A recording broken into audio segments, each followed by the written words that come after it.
Caros alunos e alunas, bom dia, boa tarde, boa noite, como sempre, dependendo do momento em que vocês estejam assistindo essa gravação. Hoje nós vamos trabalhar em História do Brasil, o início de um novo tema que é Era Vargas, período de 15 anos da história do Brasil, em que Getúlio Vargas foi a figura central da política brasileira. Nós identificaremos nessas aulas, serão várias aulas sobre o assunto, 3 momentos: o governo provisório, de 30 a 34, o governo constitucional, 34 a 37, e o chamado Estado Novo, a ditadura varguista, de 37 a 45, nesse último tema, a crise do Estado Novo, que vai levar ao retorno à democracia no Brasil. Perfeito? Vamos iniciar imediatamente. Hoje, nosso caminho, obviamente, é começar pelo governo provisório. Vou compartilhar aqui a minha tela com vocês. E podemos, então, iniciar a nossa apresentação. Em primeiro lugar, vou chamar a atenção para um conceito que foi criado, elaborado pelo professor Boris Fausto, um respeitado historiador da Universidade de São Paulo, denominado estado de compromisso. Ele propõe uma conceituação, então, a respeito, para permitir a análise do que foi essa primeira etapa, fundamentalmente, da chamada Era Vargas. A tese dele é a seguinte, fundamentalmente, que durante a República Oligárquica, as diversas frações de classe, é uma perspectiva claramente marxista, entendam, tá? É uma análise marxista baseado no conceito de hegemonia de Antônio Gramsci, tá? E que defende, que coloca a seguinte tese, que as classes sociais elas não são homogêneas, elas têm frações, e que determinadas frações, no caso, por exemplo, do período da República Oligárquica, a oligarquia cafeicultora, principalmente a paulista, ela foi a fração dominante, hegemônica no poder de Estado. Significa que, embora as outras frações de classe se representassem de alguma maneira dentro do aparato de Estado, fizessem suas reivindicações e tivessem parte de suas demandas atendidas, a liderança aceita pelas demais frações de classe oligárquica seria exatamente da fração cafeicultora e particularmente a paulista.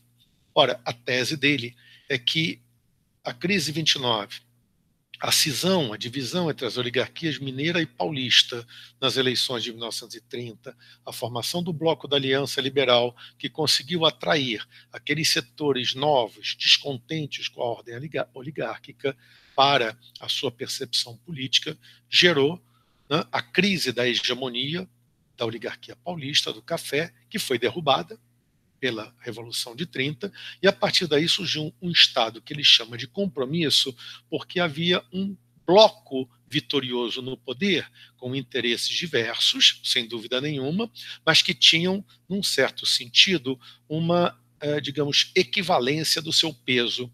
As chamadas oligarquias tradicionais, a mineira, a gaúcha, etc., e os tenentes daquele tenentismo político, cuja figura central nesse primeiro momento é Juarez Távora, um dos líderes, né, do movimento tenentista da década de 20 e que se tornou, né, o chamado vice-rei do Norte na época do governo provisório, porque ele era a figura de referência para a nomeação, nós já vamos ver, de interventores por todo o Norte e Nordeste. Perfeito? Então haveria um equilíbrio entre esses grupos e nesse equilíbrio se destaca como fundamental a figura de Getúlio Vargas como aquele elemento que é o fiel da balança nas discussões e nas propostas e na tentativa de encontrar saídas, né, para as propostas diferentes que são apresentadas para a solução dos problemas brasileiros. Vargas tem uma trajetória de formação positivista, ele é defensor de um Estado forte, centralizado, nesse ponto ele se aproxima dos tenentes, mas não quer ficar subordinado aos tenentes.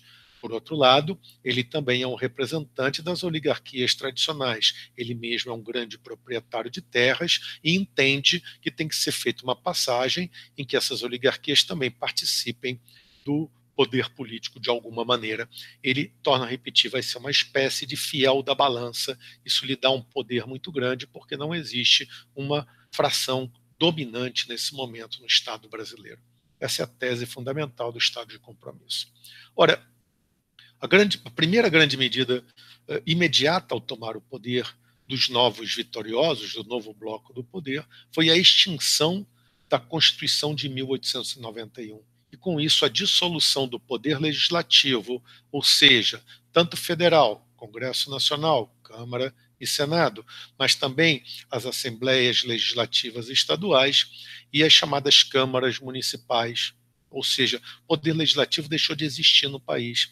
O Executivo Federal concentrou plenos poderes e passou, inclusive, a partir da chamada Lei Orgânica, que substitui a Constituição de 1891, é uma legislação outorgada pelo governo, não é uma Constituição, enquanto não se convoca eleições para uma nova Assembleia Constituinte, que era uma das promessas da Revolução de 30, bem, essa lei orgânica garante a continuidade do exercício do poder, que será, na prática, colocado exclusivamente nas mãos do Executivo Federal, que passa a legislar através dos chamados decretos-leis. Então, é um poder realmente extremamente autocrático, se você pensar, é uma ditadura, sem dúvida nenhuma, e o direito que o Executivo Federal tem, então, de nomear interventores para os estados. Interventores seriam os governadores, mas não são eleitos. E, portanto, se o presidente da República, não, o presidente do governo provisório, chamado chefe do governo provisório, era o nome oficial do cargo dele, Getúlio Vargas, nomeava os interventores, obviamente ele tinha o direito de demiti-los, não havia autonomia para os estados. É o inverso da Constituição de 1891. E a justificativa para isso é: temos que reorganizar o Estado brasileiro para poder construir uma nova sociedade, que era o projeto que se dizia renovador da Revolução de 1930, dos líderes da Revolução de 30. Também, como centralizador, Vargas começará a criar os chamados órgãos federais que tomarão as decisões. Vou explicar a importância disso. Aqui as siglas: Departamento Nacional do Café, Instituto do Açúcar e do Álcool, Conselho Federal de Comércio Exterior, e muitos órgãos serão criados durante toda a era Vargas. No Estado Novo, então, foram diversos. Qual é a ideia aqui? Reparem, passar para as elites brasileiras, políticas e econômicas, que não tem muita importância a existência de um poder legislativo, de um Congresso Nacional funcionando. Que mais importante, por exemplo, se você é um cafeicultor, não um líder da cafeicultura paulista ou qualquer de outra região do país, importante é você ter uma pessoa que te represente, aqui no Departamento Nacional do Café, porque esse vai ser o órgão que vai propor e colocar em prática a política para o café no Brasil. A mesma coisa, se você é um proprietário ligado à produção de açúcar e álcool, tudo bem, você deveria priorizar ter um representante dos seus interesses dentro desse órgão federal que vai elaborar a política para o açúcar e o álcool, e assim por diante. Ou seja, o Estado como sendo o ponto de encontro, o Estado aí é o Executivo Federal, o ponto de encontro dos interesses das elites, onde, se elas se representarem, as questões dos seus interesses estarão sendo, evidentemente, atendidas pelo Estado. Perfeito? Então, isso é um processo de centralização política muito claro. O outro ponto importantíssimo foi a criação, aqui nós temos o governo provisório e seus membros, a criação de um novo ministério. Foram criados dois, vou tratar de um hoje: o Ministério do Trabalho, Indústria e Comércio, que foi entregue a Lindolfo Collor, um gaúcho, advogado, que era muito ligado a Getúlio Vargas. Perfeito? A tese, e vai ser elaborada a partir daí, é uma modificação importante às teses sobre a questão social, a questão operária, a questão trabalhista, à época da República Velha.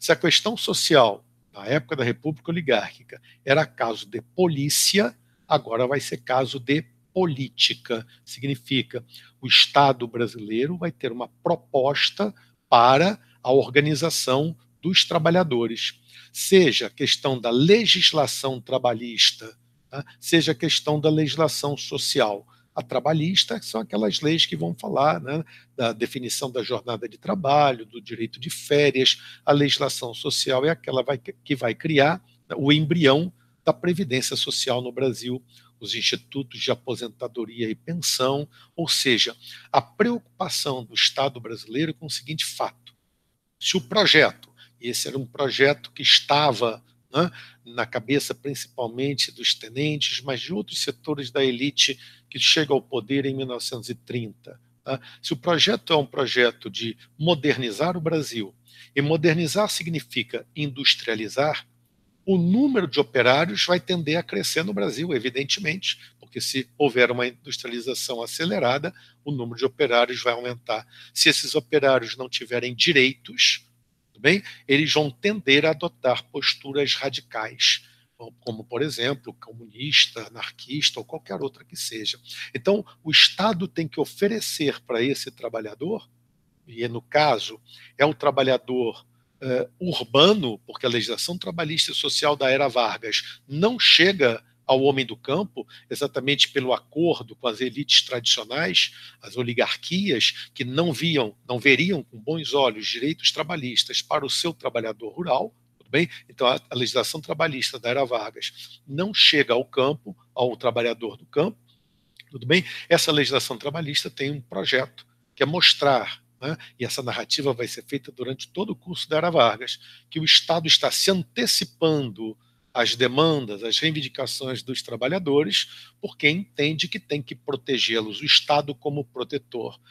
Já vimos que isso não é verdade. O movimento de trabalhadores, né, desde o seu início, ele radicaliza com greves e com formação de partidos de tendência mais radicalizada, mas a narrativa oficial construída, e que vai ser, né, amplamente vitoriosa, principalmente a partir do Estado Novo, é que o Estado concede, por desejo próprio, essa legislação de proteção aos trabalhadores.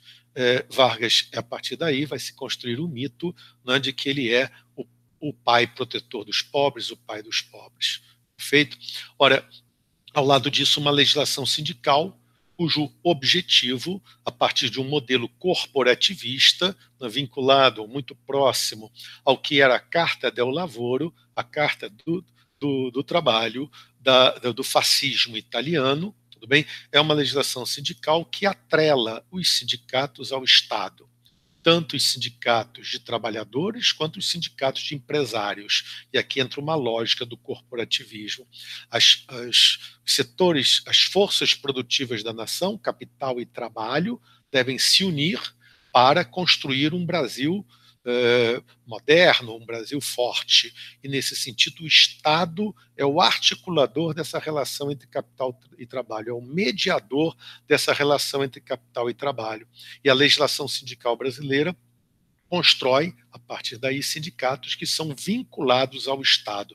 Só receberão as cartas patentes para terem o direito de funcionarem legalmente os sindicatos, né, que forem aceitos pelo Ministério do Trabalho, Indústria e Comércio.